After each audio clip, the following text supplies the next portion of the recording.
Hi, Strucker here once again. Today I was going to do something different. I've had a few people asking to see how I put together the little cockpit thing that I use, and you can see occasionally in my videos in the little lower right corner, which I really was just using to demonstrate how I use point control, which is a little device that I use for interacting with the cockpit. So when I kept getting these questions around it, I'd always planned on putting together a video around how I constructed my little cockpit, but here's an explanation of some of the stuff I use because there seems to be a little bit of interest around that. So here you go. So the cockpit is all wood and screws, and I put it together using some 3/4 inch plywood and 2x4s and a little bit, and there's a sheet of 1/2 inch plywood, which is that front panel. Otherwise, it's all just, like I said, 3/4 inch plywood and 2x4s cut and stuck together. Um, it's fully modular, so those side panels will lift out, the front screen lifts out, the cockpit column, sorry, the control stick column lifts out. So it basically can be moved. I wanted to be able to get this from one room to another, but I didn't want to have to limit the width because I wanted it a little bit wider to hold those side consoles. So if I take everything apart, I could pick it all up and move it from one room to another if I want. And also, it's on casters, so I have wheels at the bottom. So this I put it all together so that I only really have to unplug about 3 wires: the power, the main USB cord that goes to my computer, and the the VR headset tether is the only other thing that hangs off. There is now, because I have a butt kicker on this, there's another cable that goes out to the main part that plugs into the computer. But otherwise, I can unplug those 3 wires and wheel this thing anywhere I need to. It's pretty cool. Um, so you notice there's a bit of a green glow all around it. I used some LED strips, and I put those in when I was using the HP Reverb G2 to help with the tracking. Um, I don't really need that anymore because I'm using my Varjo Aero, but it kind of gives a bit of a look cool factor, I think. Kind of the green reminds me of the cockpit controls in the Hornet. And I can set those colors to be anything I want. So yeah, that's why those LEDs are there.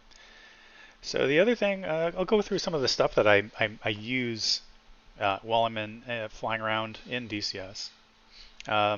First thing I'll touch on is the Razer Tartarus V2, and that's that little keypad that you see. It's typically on my left thigh, and all of those keys, there's 19 on the main pad, and there's another one on the like a kind of a thumb button. So you have 20 programmable keys. You can get really to do anything, a key press or macros or all kinds of stuff. I mainly use that for controlling my views, so external views, anything that's not controlled by the aircraft itself with switches, which I use PointCTRL to control, right? So pulling up the map, pulling up the briefing, pulling up or getting rid of the chat window or bring it back. Kneeboard, I'll also use that to bring up my kneeboard and flip between pages. So it's got a lot of great functionality. And the nice thing is you can program those keys to be anything. A numerical keypad might work, but then you're kind of limited to the 0 through 9 and all the other stuff on the keypad. And those tend to get used up for other stuff. So I just, that's what I use this for. It was a good little investment. I was happy with it. The only downside is that the little stick on it, you can't really, it's not an analog stick. It's just kind of a clickable arrow, I guess, cursor control type thing. So that's that. The next thing I have is my throttle. This is the Thrustmaster Warthog throttle. I've had this for quite a long time actually, and it's served me well. The only thing I've really done with that is I replaced the TDC, the throttle designator controller stick, with I guess it's kind of like a almost like a PS4 type of controller stick. I don't know. There was some place that did some upgrades that you could buy a little kit from them, so I bought that, and it was actually much better than the stock one that they had, which was pretty bad. So I really like it. I don't really use all of the buttons on the throttle base, to be honest. Again, because I use the point control to interact as much as I can within the cockpit of the aircraft. Moving on from that, I have the my control stick. The stick itself is a Thrustmaster F18 stick. I really like it. I haven't done any modifications to that. It works really well. It has a nice solid feel to it, and I like it because the F18 is my main thing that I fly right now, and I like the one-to-one matchup with it. Having said that, I think I'll be happy to try out some other sticks at some point. It might be nice having more programmability on the stick itself. That is sitting on top of my most recent addition. That's the Virpil Flight Stick Extension. It's a 200 millimeter one. It has that bend. That actually was a really nice change. I had a straight one prior to that, which was about half the height. It didn't give me enough throw. I really like the offset, the bend that's in that, the Virpil one, and it really makes a huge difference. You really can get fine movement control with it. Really helpful as doing everyone's favorite thing with tanking, and also it just has a nicer feel to it. And that is sitting on top of a Virpil Mongoose T50 CM2 base.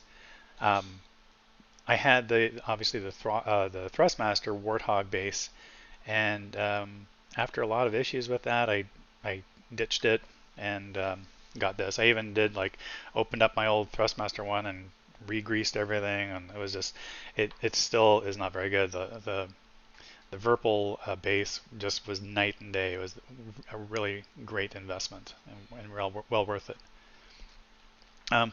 So what I do is, so someone asked me specifically, well, how do you attach it? So the base actually screws onto that wooden center column. I just used some simple wood screws and screw it on. I think there was a separate base you had to get for the Virpil control base. I can't recall, but yeah, I just screw it on there and it works like a charm. I really like it. And if I have to do anything, I just unscrew it, which I actually did recently because I had to adjust some stuff inside, and then it just screws back on. And then that column, that wooden column in the middle, lifts out, so I can just get rid of that or modify it, make it higher or lower as I need to suit any kind of control stick that I want to use. So if I ever want to get into like helicopters more hardcore, I could get a longer throw on the stick. If I guess I'm not sure, but anyway, or if I want to get it out of the way, like when I fly the F-16 with a side control stick, then I can just let that whole thing out and get it out of the way, which I do. So that's that. Then after that, I've got the Thrustmaster TPR pendular rudder pedals. I used to have the older Thrustmaster ones, the plastic ones, and I finally got these, I think, for Christmas or something. And yeah, they made a really nice difference. They're such a solid design, feels great. I really do enjoy them.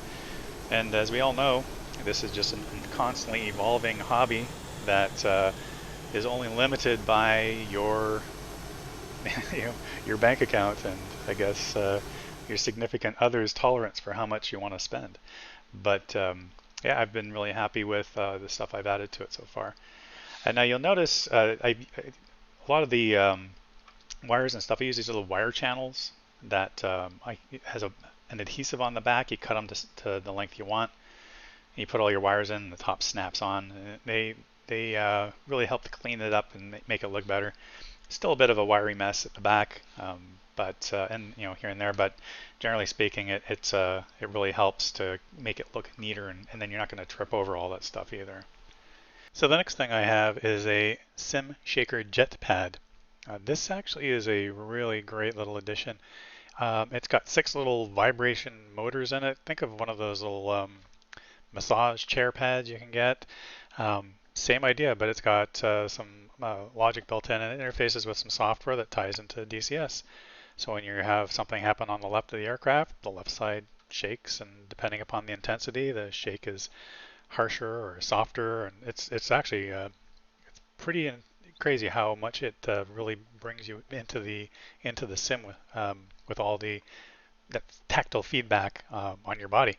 Um, so it's sold by a guy named Andre in Russia, and I think you can still get them somehow if you get in touch with him directly. I'm not sure. Nice guy and great product. Tying in with that, I have a butt kicker gamer, and this was what I actually bought first of all, but I found it just wasn't quite doing what I wanted. Plus, I found it kind of noisy. So I took it off, got the jet pad, and that was great. But then I thought I'll give it a try because you can use them both together at the same time. And actually, it really, really works well because I use the butt kicker for bigger events like weapons dropping off your wings and stuff like that. So it really clunks, and you feel it. And then also things like catapult launches, landings, taxiing on the runway. Just I don't use it for all of this stuff, but I just select things that I want more oomph, and it really delivers. It's really cool. So the two of those tied together are great. After that, I've got my Varjo Aero, and it is an amazing piece of gear. The clarity on it is amazing. I love it.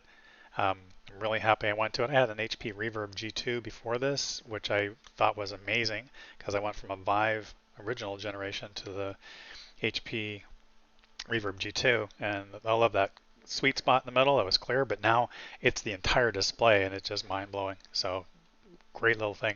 Now on top of that Varjo Aero, you see there's a little thing, and that is a point control. That's the head-mounted sensor that tracks where the finger control units are. It's got an IR sensor in it, and it will detect where the finger control units are because they have a little IR emitter on them as well. And there's some logic into it, and I'm actually going to do a video just on the point control. But essentially, it replaces the mouse, so I never need to use the mouse. I'll still use a trackball for specific things, but when I'm interacting with the cockpit, I'm just using my fingers and clicking on switches and dials and buttons, and it's pretty amazing. And it's because I had the point control that I built this specific style of cockpit. You know, it's all just plain flat surfaces, but I like it because I can rest my finger on, you know, up front when I'm working on the front controller or I'm working with, you know, the AMPCD or anything like that, or flipping switches on the side. It just works great. It's not needed, but it's kind of nice to have that, again, tactile feedback. I'm touching something and then I'm changing something. It also helps stabilize my finger in the air. And the times when I've just sat down quickly to use my cockpit or just test something out and I forget that I didn't put the front on, I'm always like reaching further and further ahead because it's just so weird not to have it now. But yeah, point control is a great thing. Now off that head-mounted sensor, there's actually it's kind of an optional thing you can get when you buy it. But there's auxiliary buttons that's on the right side, and on the right I use that for salute, active pause, stuff like that.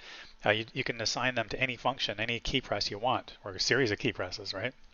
Or a key press within the game. And then the left I use like for recentering VR or turning labels on and off, and the night vision goggles. So if you think about it, you want to flip your night vision goggles on, you're going to reach up to the side of your head and press a button. Kind of, again, it all kind of ties in. The same thing with saluting using the right mouse button, auxiliary button, because that is, you know, you salute with your right hand. So great piece of gear. I love it. Little minor things I have, these stretchable Velcro straps that they hold the trackball and the Tartarus on my legs. So Tartarus on my left, trackball's on my right. So I'm sitting down, I have those, I'll reach down and I can interact with them easily. It kind of holds them in place. And then I have my, for my sound, my audio, I have the SteelSeries Arctic Pro Wireless. It is a super comfortable headset. The ear cushions are some of the most comfortable I've used. It's got a nice soft strap that rests on the top of your head. The sound is great. It's wireless, and the microphone is great too. I'm actually using that to talk right now, and in all my videos. For most of them, that's what I've used. After that, I've got a Logitech MX Ergo wireless trackball. Again, I use that to move around on the maps. I use it on the rearming pages, stuff like that. Just where holding my arm up and swinging it all around is not going to be the best. Now in the back, to hide everything, I have this Blue Lounge cable box. So I've got inside there all my power bar strips and, you know, all the kind of junk that I don't want splaying all over the place. I kind of feed it into there, kind of neats things up. And lastly, I've got this RSH Tech USB 3.0 powered hub. So I use that to get all of my USB cables plugged in. And then from that, it's just a single one running off to my computer. Again, cleans a lot of this stuff up so that I don't have a ton of cables going into ports on the computer, and you're going to run out of ports actually with all the additional stuff you can get. So having a powered hub actually makes a huge difference. So there you go. That's it. Those are the things that I'm using every time I'm in DCS, flying around, blowing stuff up, taking off, landing, all that good stuff. Everything that I use, I really enjoy. I would strongly recommend it to anybody. It really enhances my enjoyment. All these things help to pull me into the cockpit. Makes me feel like I'm actually there, flying around, doing these things. You know, VR is just such an absolute perfect fit with DCS. It's not to say that flying on flat screens is anything to disparage. I know people do it and love it, and more power to them. But for me, I just could never do flying around in DCS without VR, without all these things that I've kind of gathered up over time. From the little cockpit I built to the tactile feedback devices I have, it all just adds up to make a lot of fun. So I hope this was helpful for you, and happy flying. Striker out.